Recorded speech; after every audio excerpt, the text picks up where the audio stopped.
3rd, 2025, and it is 6:21 p.m. Eastern Standard Time. And you are tuned into War Notes, lightening your night with news across the nation and the world.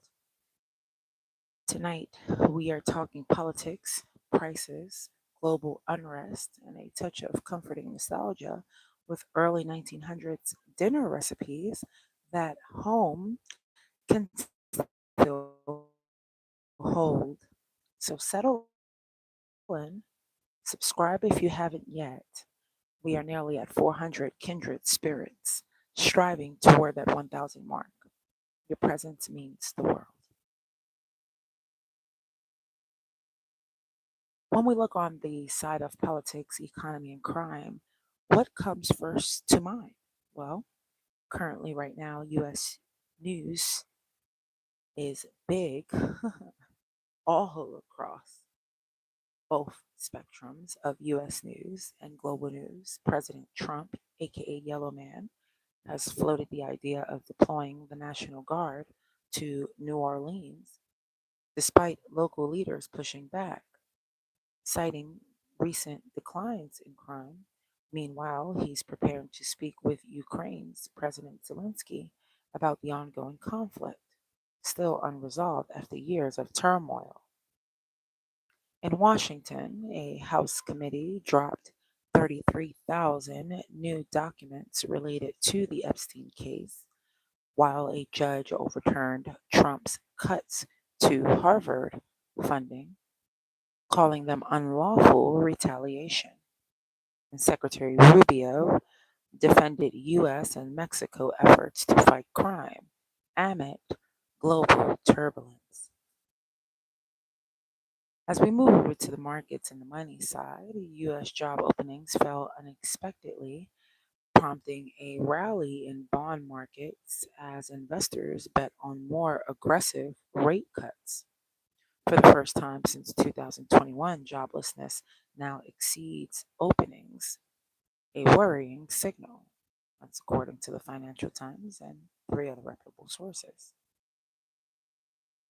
When we walk over to the economy and power side, Ray Dalio warns that the U.S.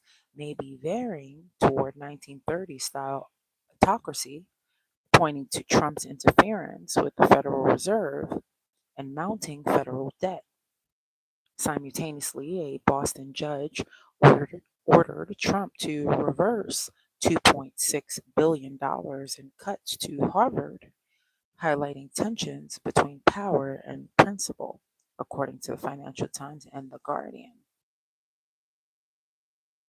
So, what's on everybody's mind every single day? The cost of food, prices of food and essentials are driving people crazy. Economists report that everyday staples have soared. White bread, plain white bread per pound is at average $1.85, slightly down from last year. Ground beef is at an average of $6.25 per pound. That's average. It is a 12% increase year over year, according to the Bureau of Labor and Statistics. Comparisons of grocery runs reveal massive inflation. One rural shopper's 2019 basket cost was $273, whereas in 2025, the same items run $387, a jump of over $130. That's nearly a 50% increase, yet the federal minimum wage remains stagnant. As far as global conflict is concerned and crime around the globe, wars continue to shake nations. The raging 20s, a term coined for our era, reflect economic upheaval, conflict in Ukraine and the Middle East, AI anxieties, and climate chaos. So, I have a dish of the day for you, a dinner recipe that might catch your eye, possibly a possibility. And our first recipe for tonight is vegetable pot pie. Layers of flaky biscuit crust with the hearty roots of vegetables and a dash of milk, a pinch of salt, and a drizzle of broth or butter baked until golden.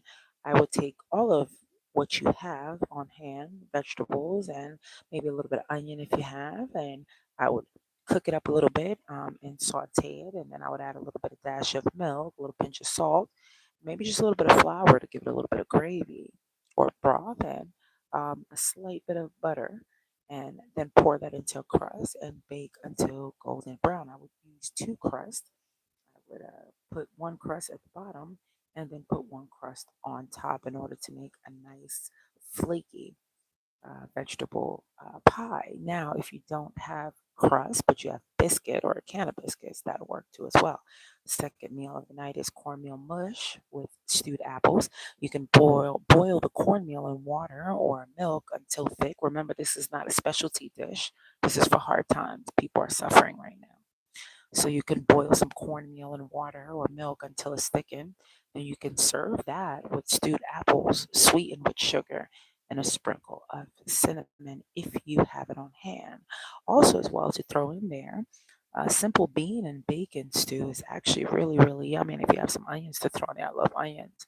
But you can simmer the beans with a few strips of bacon, a little bit of chopped onions, and a little bit of broth or water, whatever you have on hand, and you simmer all of that together until it's tender.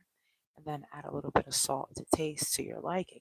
Now, these dishes speak of warmth and it speaks of thrift and nourishment for times when every dollar does matter. Now, I thank you all for tuning in tonight. For War Notes, we've journeyed from the shifting sands of politics and finance to the patient simmer of a comforting dinner, shall I say. If you haven't already, please subscribe. We are closing in on 400 subscribers pretty soon, pushing toward our goal of 1,000 voices standing for truth. So please stay warm and stay informed, and may your table tonight be full of news and heart. And until next time, I am Pablo G, your host, and I am over and out. It is Wednesday, September 3rd, 2025, and it is 6:28 p.m. Thank you all for listening.